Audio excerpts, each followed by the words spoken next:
Gives me great pleasure to introduce our Fall 2013 Distinguished Speaker, Dr. David M. Kennedy. He is the Donald J. McLachlan Professor of History Emeritus and the former director of the Bill Lane Center for the American West at Stanford University. A native of Seattle and a 1963 Stanford graduate, he received his PhD in American Studies from Yale in 1968, and after that he joined the Stanford faculty. Professor Kennedy has long taught both graduate and undergraduate courses in history of the 20th century United States and American political and social thought, American foreign policy, American literature, and the comparative development of democracy in Europe and America. His scholarship is notable for its integration of economic and cultural analysis with social and political history. Dr. Kennedy is the author of numerous books and articles, significantly Over Here, the First World War and American Society, which analyzed the American political system, economy, and culture in the 20th century through the lens of World War I. Also, Freedom from Fear, the American People in Depression War, 1929 to 1945. Dr. Kennedy is also co-author of the textbook in American history, The American Pageant, now in its 15th edition, which we use in our American AP history classes here at Hargrave. He is married to the former Judith Osborne. They have 3 children, 4 grandchildren. Just so you know, I met Dr. Kennedy first in 2006. He had penned an article in the New York Times about America's Army. After reading the article, I searched for his email address and invited him to our Army ROTC training where we trained cadets at Fort Lewis, Washington that summer, and he accepted. For over a 3-day period, we visited cadets as I drugged Dr. Kennedy through every mud hole and pine forest I could find in Fort Lewis. And since that time, we've maintained an ongoing email correspondence. It's worth noting that Stanford University welcomed ROTC back to its campus, and this is due wholly to the efforts of Dr. Kennedy as he presented a compelling argument to the Stanford Faculty Senate. Please join me in giving a warm welcome to Dr. David M. Kennedy.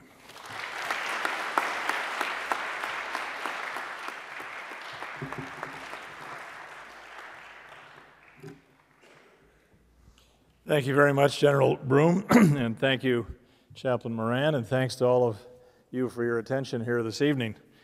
I'm standing in a spot that leads me to think I'm fulfilling some childhood dream of mine to be a preacher.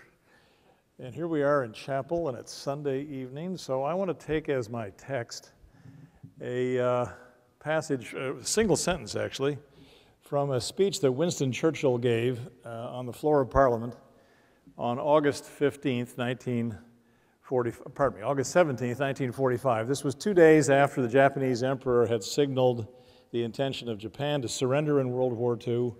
And Churchill gave a speech now that the war was coming to an end, World War II was coming to an end, in which he tried to summarize for his countrymen just what this great titanic struggle that was now concluding would mean downstream for history going forward.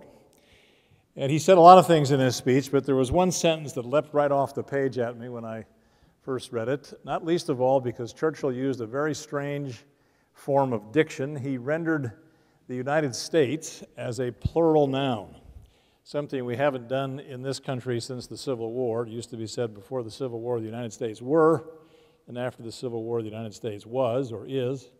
But Churchill still used the plural form, and that's among the reasons the sentence arrested my attention. It says simply, he said simply, the United States stand at this moment at the summit of the world. The United States stand at this moment at the summit of the world. August 17th, 1945, Winston Churchill. Now, there are a couple of things to observe about that sentence. First of all, it was just phenomenally accurate for that particular moment. The United States did stand at the summit of the world. And secondly, I think one could argue that ever since, right down to 2013, the United States has stood pretty near the summit of the world. It's been the dominant power in the world, and that result flowed right out of World War II. So if we ask the question, and I want you to think about this question, I'm going to return to it more than once this evening, who won World War II? Now, if by that question we mean who paid the highest price in blood and treasure for the ultimate victory, the answer is not the United States. But if by that question we mean something else, maybe the answer is the United States. So let's just kind of keep that question in mind, and I want to do a little bit of a potted history for you of World War II, and I want to organize it around 3 cities. So if these remarks have a title at all, the title would be A Tale of 3 Cities, How the United States Won World War II. And the premise that underlies these remarks is the premise that underlay Winston Churchill's statement about the United States' stand at this moment at the Summit of the World in 1945, and that is that World War II was deeply transformative of the nature of this society, and in particular it was transformative of the relationship of American society to the rest of the world. So let's just think ourselves back for a moment, if we can, to the last full peacetime year in the United States before this country entered World War II, and that would be 1940. As you know, the United States enters the war in December of 1941 following the Japanese attack on the American naval base at Pearl Harbor. But in 1940 was the 11th year of the Great Depression. Unemployment still stood at more than 15%, more than double the unemployment rate today, and 50% higher than the maximum unemployment rate we've seen in the so-called Great Recession. This was an economically stricken country in 1940, and it had been so for at least 11 years, back to the origins of the Depression in 1929 under the administration of Herbert Hoover. So one Hoover administration and 2 Franklin Roosevelt administrations through the 1930s had struggled to find an exit from this great crisis and had not found it. There had been some improvement in the unemployment rate from the 25% rate of 1933 to 15, 16% in 1940, but still a deep, deep depression lay over the whole country. And in fact, we have reconstructed poverty lines for 1940. The federal government didn't construct that kind of statistic at that time, but we can use later methodology to go back and measure it. And by the standard methodology, in 1940, 45% of all white households in the United States were below the poverty line, and 95% of all African American households. This was a poor country, and a country in the grip of an economic crisis that no one quite knew how to escape. And if we ask the question, what was this country's relationship to the international system and to other countries? The contrast between what's coming just over the horizon of the future in a few years and 1940 is, if anything, even more dramatic. Because in the memory of most adults in 1940, this country, for the preceding 2 decades, had clung to and indeed doubled down on its historic isolationist position in the international system. It refused to join the League of Nations. After World War I, it had insisted on the repatriation of British and French bank loans from the Treasury Department of the United States to the British and French to fight the war, which disrupted capital flows in the interwar period tremendously. This country had 5 separate times in the 1930s passed formal neutrality statutes, which forbade the executive from making what was then regarded as the mistake that Woodrow Wilson had made in intervening in World War I. So we were a deeply isolationist country as of 1940, as well as an impoverished country in 1940. Now imagine if you'd been walking down the street of some major American city, pick one at random, let's say Chatham, Virginia, in 1940, and you'd heard a street corner speaker out there saying something like the following: "My fellow Americans, in this year of grace, I'm here to tell you that this impoverished and stricken country of ours, in the grip of the Great Depression for the last decade and more, is about to enter on a period of economic growth so robust and long-term that we will double the size of our middle class by 1960, measured as a percentage of home ownership, and this country will take the lead in a long half-century period of global economic growth so robust and pervasive that by the end of this century, people will have invented a new word to talk about it, and the word will be globalization. And what's more," our hypothetical speaker is saying, "I'm here to tell you that this isolationist country of ours that refused to join the League of Nations, disrupted international capital markets for 20 years with its misguided policies about war loans, passed those 5 neutrality statutes in the last 5 years, This country will emerge as the leader of a newly invigorated international system. A successor body to the League of Nations will be called the United Nations. Its headquarters will be in our principal city of New York. We will also put together something called the General Agreement on Tariffs and Trade, which will eventually transform into the World Trade Organization. We will found the World Bank, the International Monetary Fund. We'll fund something called the Marshall Plan to rebuild war-torn Europe. And we will be the locomotive that leads the international economy to a period of prosperity shared widely around the globe over the next half century and more. Anybody who stood up in an American city and said that in 1940 would have been instantly understood to have been nuts.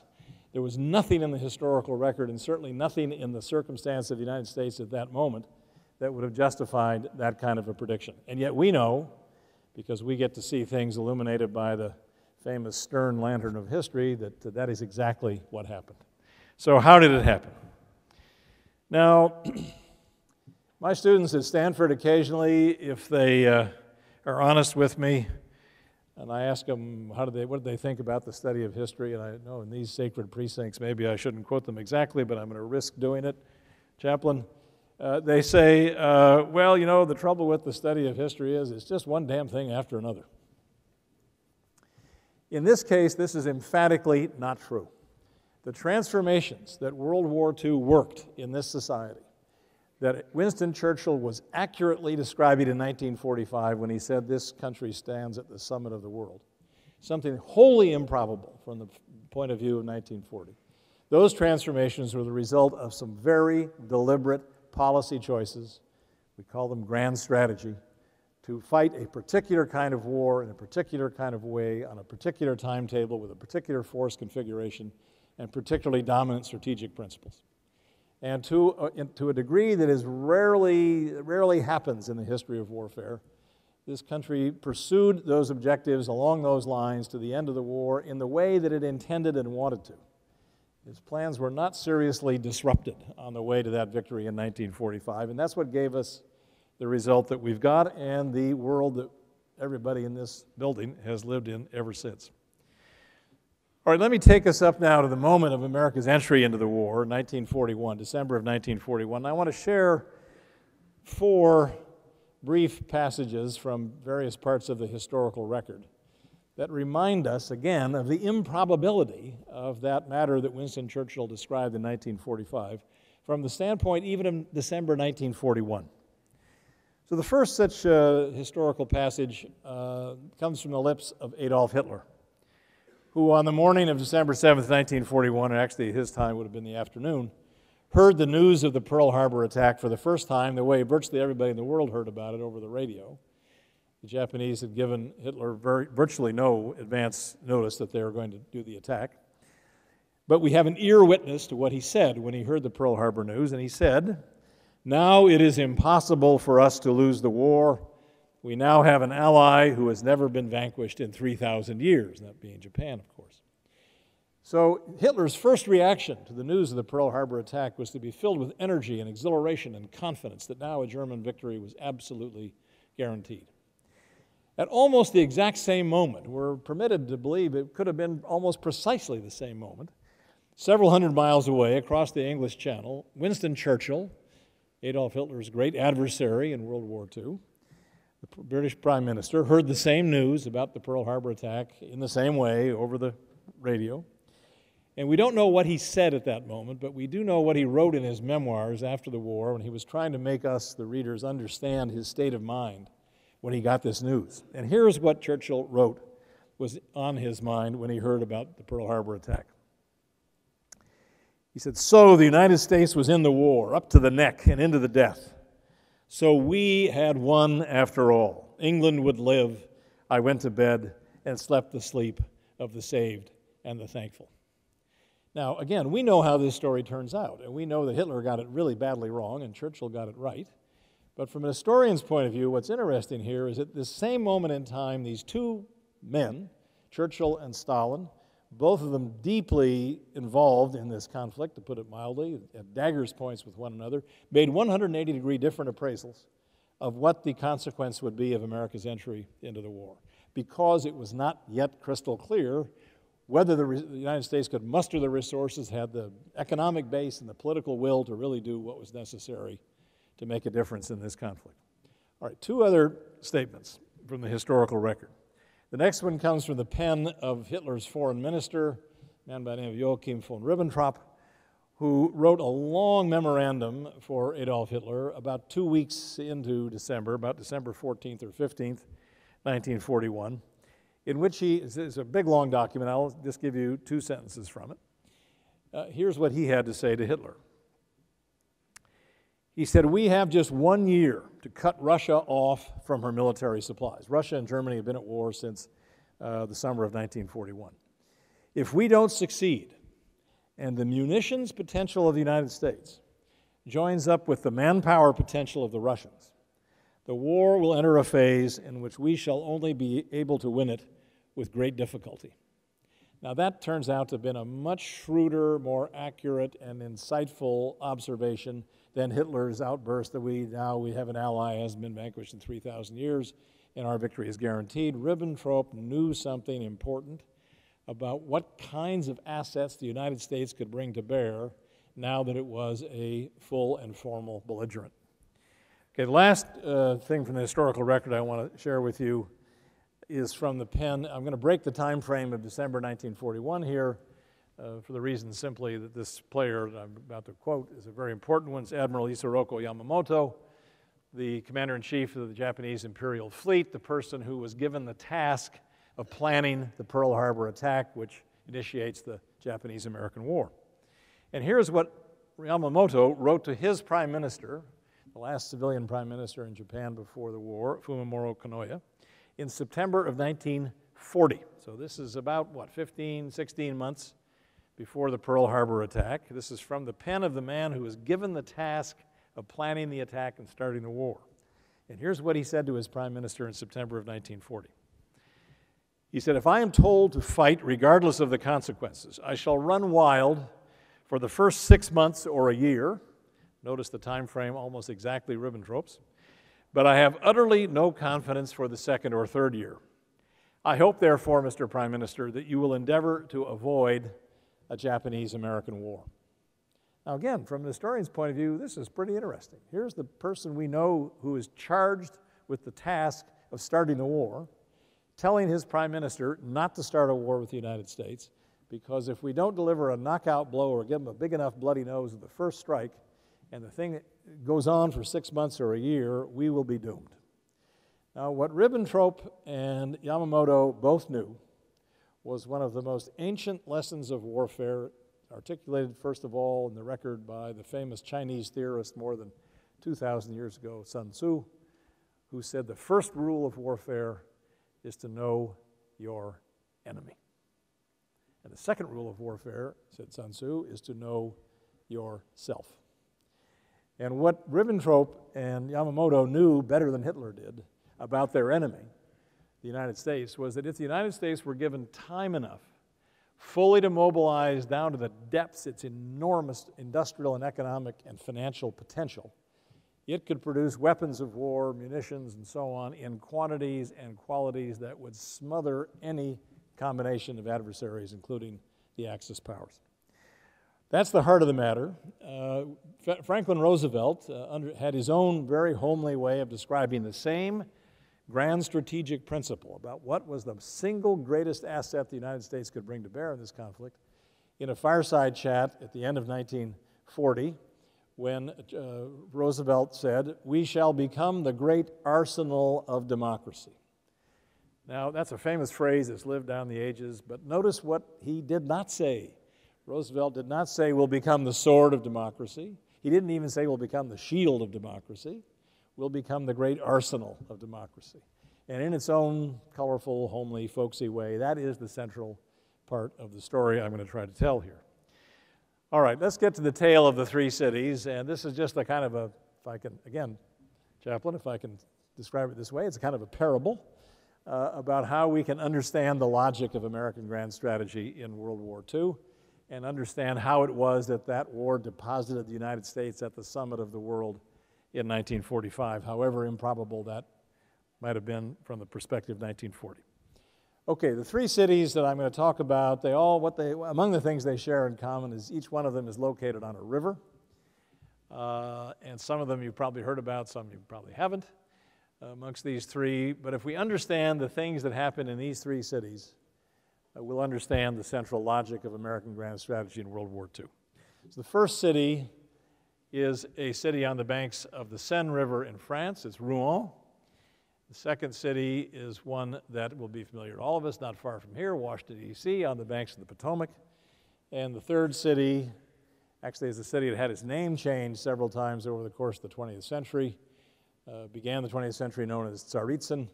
Today it's known by the river on which it sits, Volgograd, on the Volga River. At the time our story unfolds, it was known as Stalingrad, after the Soviet premier, Joseph Stalin. Okay, Chapter 1, Rouen, France, August 17th, 1942. This is not one of these dates that's emblazoned in our collective memory like Pearl Harbor Day or the day John F. Kennedy was shot or 9/11, but it's a very important day. On August 17th, 1942, a squadron of exactly 12 B-17 bombers under the United States Army Air Force Command took off from their base in the south of England, transited the English Channel, and dumped their bomb load on a railroad switching yard in Rouen, France. Now, by the usual standards of World War II measurement of the success or failure of air raids, this was highly successful. All planes returned to base. All the ordnance was dropped on the primary target. No damage to aircraft, no loss of crew. That's not why this is important.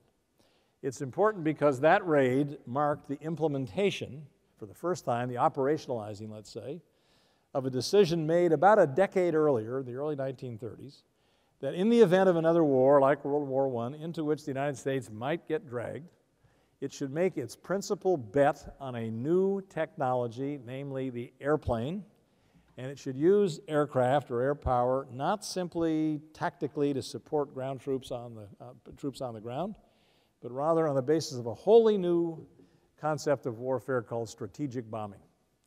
And the idea was that if we could build the right kind of aerial fleet, we could actually strike our blow not against the enemy's combat forces on the ground in the way combat forces had met each other since time immemorial, but instead the blow could be delivered against the enemy's civilian heartland, destroying his infrastructure, his economic power, and, not incidentally, demoralizing his civilian population to such an extent that the enemy population would lose the will to fight as well as the means to supply a force in the field.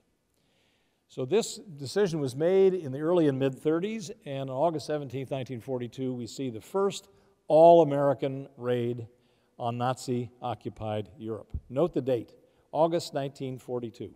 This is almost 2 full years before the D-Day invasion in Normandy in June of 1944.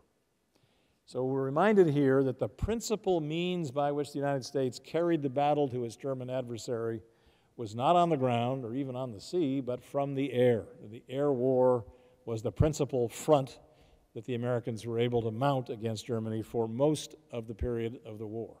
D-Day happens just 11 months before the war's conclusion, when the German foe has already been terribly weakened by fighting on the Eastern or Russian front and by the strategic bombing campaign. Now, in one of these delicious factoids of history, something I did not know when I was writing about this, learned only later, the pilot of the lead aircraft on that air raid in August 1942 against Rouen was a man named Paul Tibbets.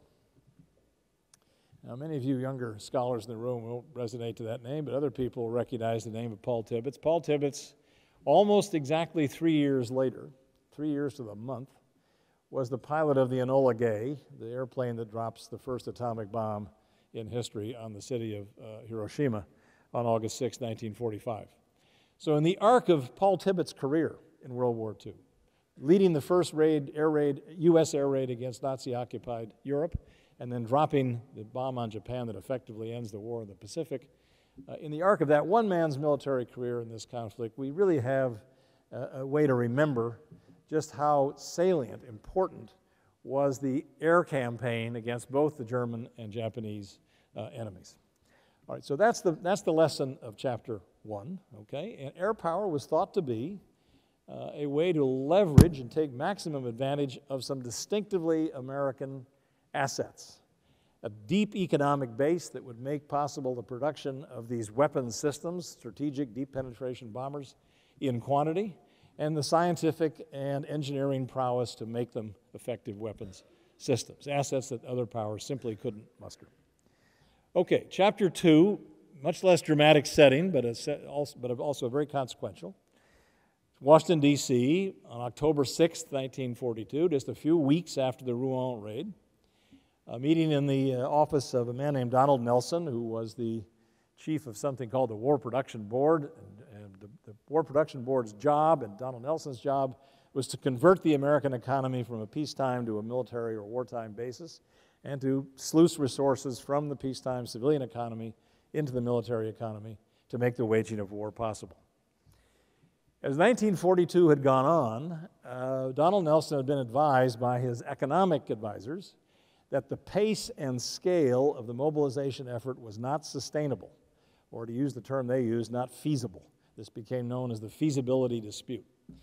And of course, the military people wanted as much weapons of war as they could get, as fast as they could get it, but the civilian managers of the whole war effort increasingly came to the view that we simply could not mobilize at the pace we've been trying to and to the depth we've been trying to, lest we punish the civilian sector badly and maybe thereby induce them, the civilians in the civilian sector, to revert to their isolationist attitudes of the 20s and 30s if they felt too much pain at home. So this was a big political argument, and it was more or less resolved once and for all. On October 6, 1942, at a meeting in Nelson's office, the White House was represented by the Vice President, Henry Wallace, facing off across from the military people on the other side of the table, as it were, and the argument was resolved in favor of the civilians. There were two major military or strategic consequences of that day. One was that the target date for the D-Day invasion, which was originally scheduled for July 1st, 1943, was delayed for a year. It happens on June 6, 1944.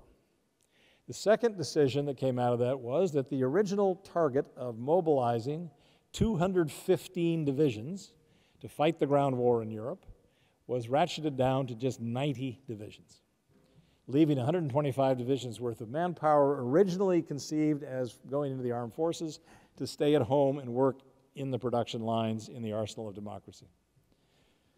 Now, the military people at the time called this the 90 Division Gamble, and it's lived by that name in the history books ever since. Why did they think it was a gamble?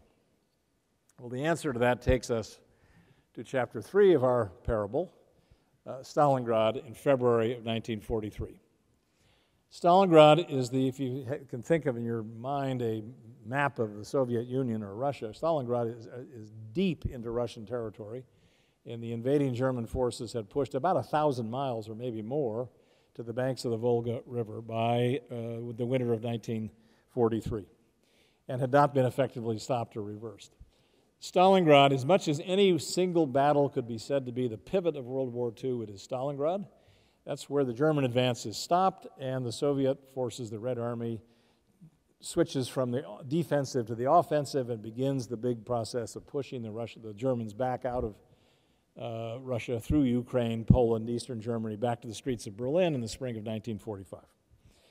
The Soviet victory at Stalingrad laid to rest a fear that had haunted Churchill and Roosevelt up to that point, and that was that the Germans would militarily defeat the Russians and the whole Eastern Front could be shut down and the Germans could move some 300 divisions to the defense of the English Channel. As it happens, at the time of the D-Day landings, there were about 40 German divisions in the western parts of Europe. The Soviet victory at Stalingrad also substantially laid to rest another fear that Churchill and Roosevelt entertained, and that was that even if the Soviets weren't militarily defeated, they would be so punished in this war by the Germans, the invading Germans, that they would find a way to negotiate themselves out of the conflict, and which would have the same effect of essentially allowing the Germans, therefore, to shift all their forces to the westward and defend the Channel against what eventually becomes the D-Day invasion. Now, Joseph Stalin, the Soviet leader, So this is American grand strategy in a nutshell, is a heavy bet on aerial forces, delaying the ground invasion of northwestern Europe by a year, fielding a much smaller ground force than originally intended, and all of that, the viability of those strategic choices ratified by the Soviet victory at Stalingrad, making it possible to pursue those strategic objectives in the way that they were conceived. Joseph Stalin had his own way of describing this, and it was a very cynical way of describing it. And he said this to their faces, to Churchill and Roosevelt at the Tehran Big Three meeting in 1943. He said, "It appears you Americans have decided to fight this war with American money and American machines and Russian men." Now, it was a very cynical way to sum this up, but in fact, as you're going to hear in just a minute or two, that is an all too accurate description of how the war was fought and why it was that though the Soviets and the Americans and the British all ended up on the victorious side, only one of those powers really emerged at the summit of the world, even though they were all victors in 1945. So one could argue, if what we mean by the question, who won World War II, is not who paid the greatest price, but who achieved the most favorable result, then the answer is unquestionably the United States.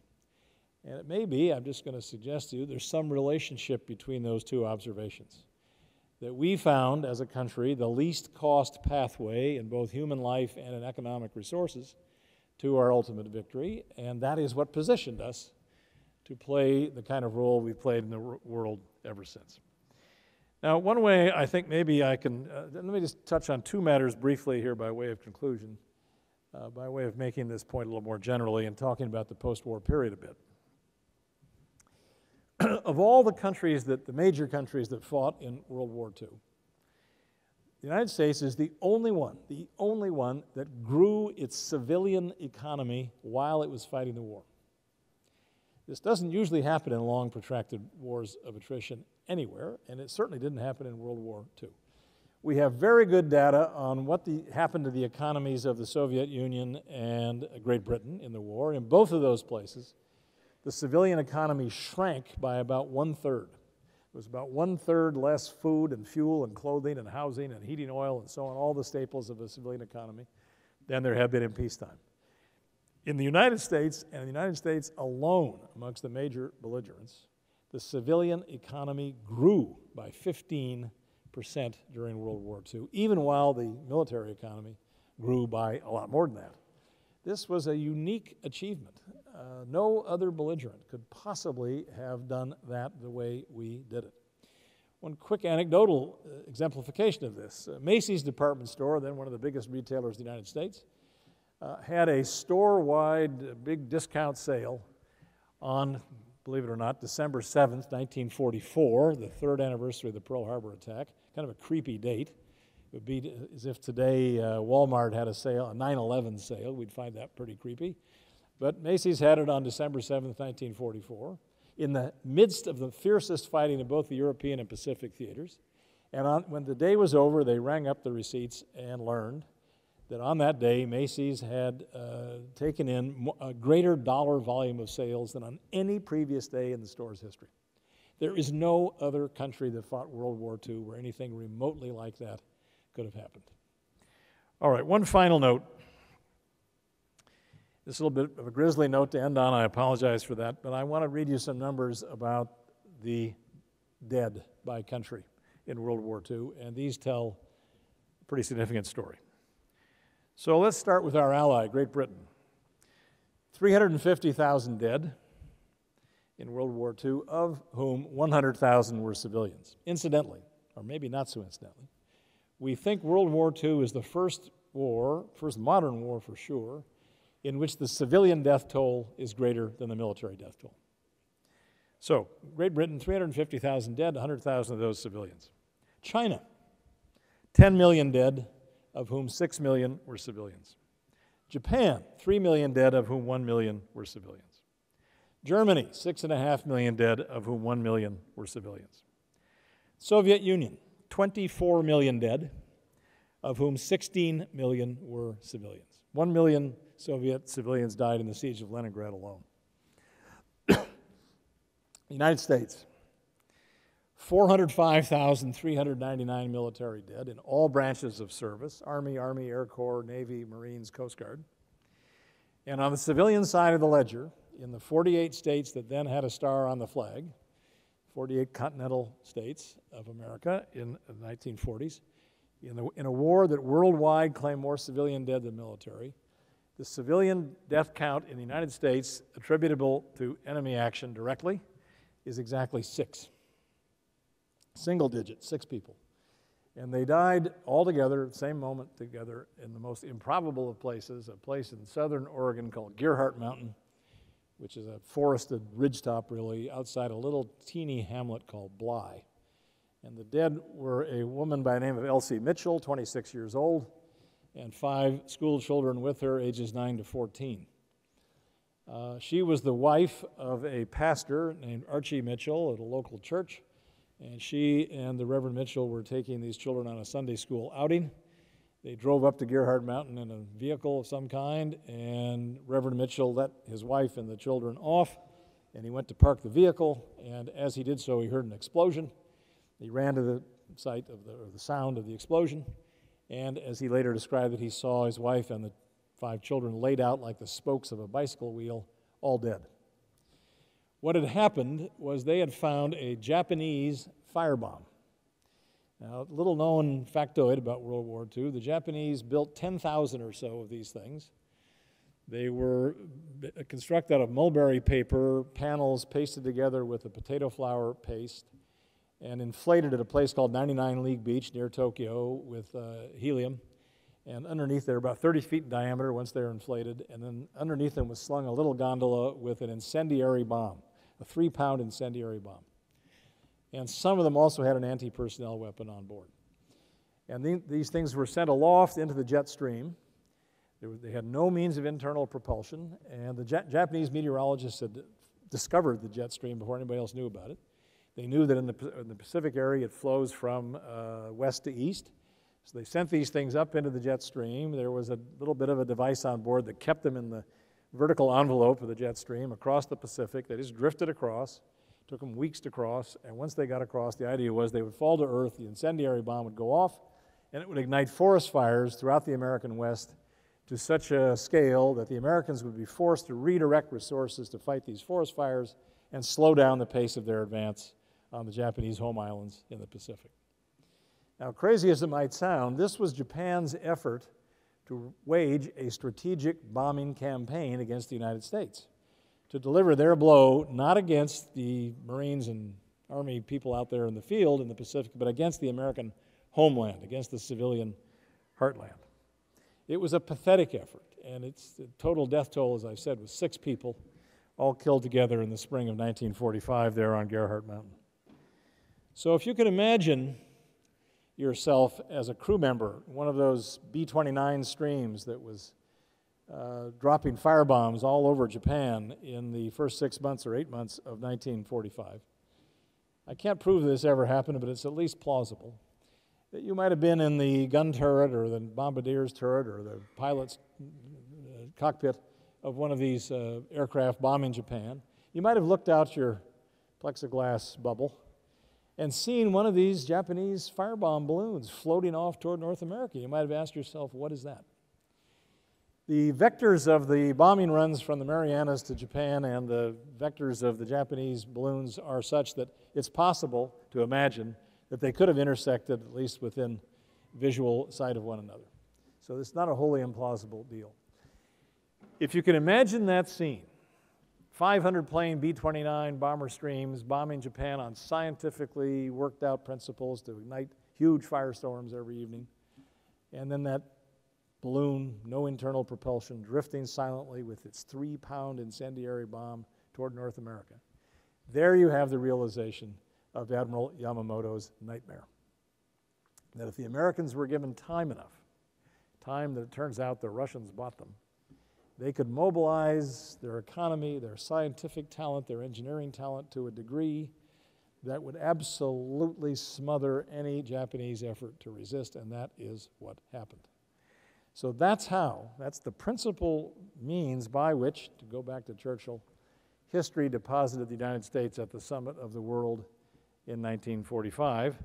And I'll just close by reading you the next two sentences from that speech that Churchill gave in August of 1945 when he said, "The United States today stand at the summit of the world."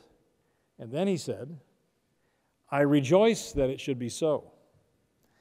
Let her use her vast power not just for herself, but for the well-being of all peoples in all lands, and a new era will open in the history of mankind." Thank you all. I guess do we have time for some questions, comments? We've got time for about 2 questions.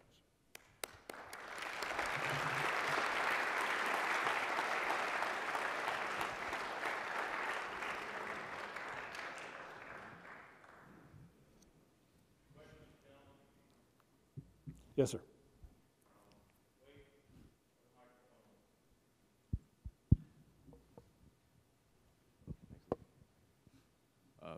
Dr. Kennedy, the Great Depression, as you said, was one of the events that impacted the 20th century. Is there an event that has happened already or that will possibly happen that will affect this century? Well, we're only 13 years into this century, so we've got 87 to go to fulfill the terms of your question. No, honestly, I don't think we've seen anything of that dramatic magnitude yet. The 9/11 attacks, in my view, don't qualify as the equivalent of World War II, and the Great Recession is not the Great Depression. We could go through that in the numbers, but I think that's a pretty strong case. We haven't suffered through or experienced anything of the transformative magnitude of those events. Let me take the opportunity to dilate on your question just a little bit. And this may be particularly useful to those of you in the U.S. history course. In my view, if you look at the whole course of American history, there are 3 great transformative moments, 3 times in the history of this republic when events have occurred at a magnitude and a depth of consequence that their society in the course of history is markedly different before and after. And as it happens, each one of these involved a war. The first is the Revolutionary War in the constitutional period. We gained independence, we set up our own system of government, we've lived under it ever since. It's a self-evidently great transformation in the nature and character of this society. Second is the Civil War and its companion Reconstruction, where we establish federal supremacy over the Union pretty conclusively, we emancipate the slaves, amend the Constitution 3 times to try to safeguard that. Takes another century to fully work all that out. But again, society before and after the 1860s and 70s, it's just a completely different order of business. The third great transformative period, in my view, is the period of the Great Depression and World War II. Again, 2 events back to back, one a great and deep and durable economic calamity, the other a tremendous military conflict, 50 million dead all over the world, that transformed, as I've just been arguing, not only the nature of this society internally in many ways, but also utterly transformed this nation's relationship to the rest of the world. So if you go back to your question, have we seen anything in this century, the last 13 years, that really bears serious comparison with the Revolutionary Constitutional period, Civil War, Reconstruction, Great Depression, World War II? I think the answer is pretty clearly no. Okay, we've got time for one more.